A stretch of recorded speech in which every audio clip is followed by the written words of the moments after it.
Welcome to the Effortless Edge Podcast with me, Guinevere Ellis. Having spent over 30 years working on results with well-known companies, CEOs, and entrepreneurs from all over the world, as well as high net worth individuals and high-profile personalities, I'm here to share how you can create success in a more effortless way. So the last time we spoke, I was talking to you about, really finding out what it is that you really, really want. And how, when you start asking yourself this question, what do I really want? Before you get an opportunity to give it serious consideration, all this stuff starts going on in your head about why it's not possible for you. So I want to talk a little bit about why that is, right? Why is it that you can't seem to really imagine what you really want without this kind of voice in your head starting to tell you to shoot down that idea? So to share with you, I bought a prop with me, and I'm going to share with you what's going on inside your mind. Okay, so if you imagine, in fact, before I start bringing that prop in, let me share with you something.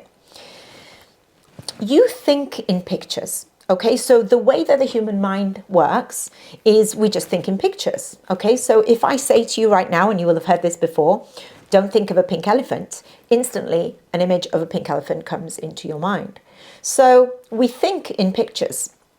The problem is that the pictures that are going on in our minds most of the time are pictures of things we don't want, why it's not possible for us to achieve the things we want, and so on.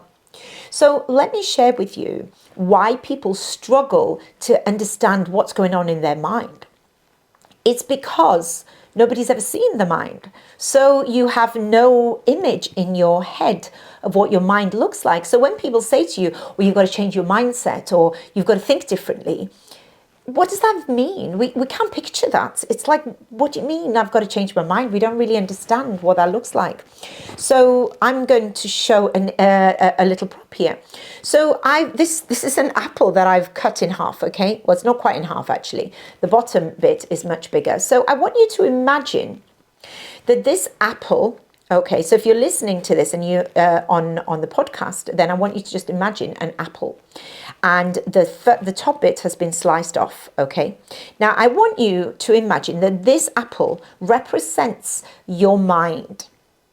And I want you to imagine that this top bit, this top half here, this top bit, is your intellectual mind, okay? So your educated mind. So this is the part of your mind that wants things. Okay, so it's telling you, I want to be rich, I want to be successful, I want to be famous, I want this, I want this, I want. So here's the thing, we want everything. So many people want so many things.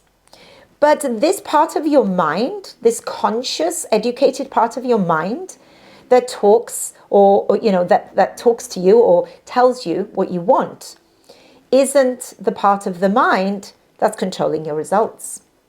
So this part here, this bottom part of the apple, if we let this represent your subconscious mind, okay, so you have no access to this directly, you don't know what's going on in there. This, though, is much bigger than the conscious part, and it's controlling your life. So when we last spoke, I was talking about, as a child, you were told what's possible, what's realistic, you're good at this, you're not good at that, and all of this other kind of stuff. Maybe your parents said, be careful, so they don't want you to fall off a wall. But now as an adult, you kind of maybe a little bit risk averse, and you don't know why. And you don't realize that goes back to your parents possibly being overprotective when you were a child. So all of this stuff that went on as a child went into this subconscious part of your mind and programmed you. So I always use the word programming, but conditioning is something that you may be more familiar with. But this program now is full of beliefs and views of the world and perspectives and logic and self-image and thoughts about money and all this kind of stuff. So what goes on for you is, I want. And this part of your mind is like, I don't think so. That's not for you. That's for other people. You're not good enough. You're not clever enough. You're not this enough. You're not that enough. And so we want things, and then we try to dream of the life that we'd love. Okay, so we go back to that question, what do you really want? And we start to dream like, oh, I'd love this, I'd love this, I would love this kind of a life. And then the little voice comes from that subconscious mind, things that you were told over the course of your early years before you even got to double digits. And then it's telling you things like, oh yeah, but that's hard. You have to work really hard for a long time, for a number of years before you make a lot of money. It's just how life is. It isn't how life is. It's just a belief. So what's going on is, you see, this part of your mind is controlling your life. So this is something you may have heard this saying before. We don't get what we want. And now you can see why. Because this part of the mind wants everything. But this part of the mind doesn't. Why? Why does this part of the mind not just work with your conscious mind to help you achieve this most amazing life that you can only dream of? Why? Because its purpose is survival. That's what it's there for. So during your early years, your parents, teachers, whatever, they would have taught you how to survive in the world. Be careful, don't do that. Don't, raise your expectations. Don't raise your hopes. Keep it real. Because the purpose of it is to keep you safe. Of course, you don't want to stay safe. You want to live a phenomenal life. But as long as this part of your mind stays with all of those security issues and wanting to be safe and wanting to survive, it's going to hold you back. And you might say, I'm doing it. And this part of your mind is like, I don't think so. This is why you hear people every year talking on the beginning of January saying, this is my year. This is it. This is my year. I'm doing it this year. This is going to be my £1 million year or my $1 million year. I'm doing it. I'm going to achieve this and this and this. And they're so full of excitement about what the year holds. Fast forward to the end of that year, New Year's Eve. Did they achieve it? Probably not. Most people never really go on to achieve that dream. They just don't. Because the part of the mind that says, I'm doing it, isn't the part of the mind that is controlling your results. So you can want all you like, but until and unless you start to go deeper into your own mind to understand what's holding you back, then you ain't going nowhere. And it's a harsh truth. And all my clients say that I have a no-nonsense approach to results. Because I'm not here to sugarcoat it for you to say, yeah, you can do it, you can do it. I'm here to tell you, you can do it. Whatever you dream of, the things, the crazy dreams that you have for your life, you can do it. But not as the person you are today.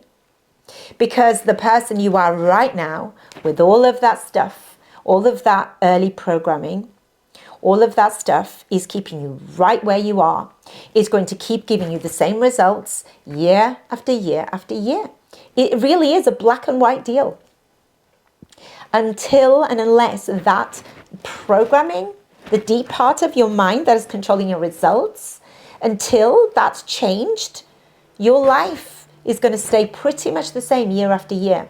Now, you might be thinking to yourself, hold on a minute, I earn a lot more than I did 10 years ago or whatever. And of course, you will still probably grow if you're ambitious. You will do things, you will work hard, and you will do things and learn more things, and you will progress in that way. But it will be slow, there'll be struggle, there'll be sacrifices, there'll be stress, there'll be overwhelm.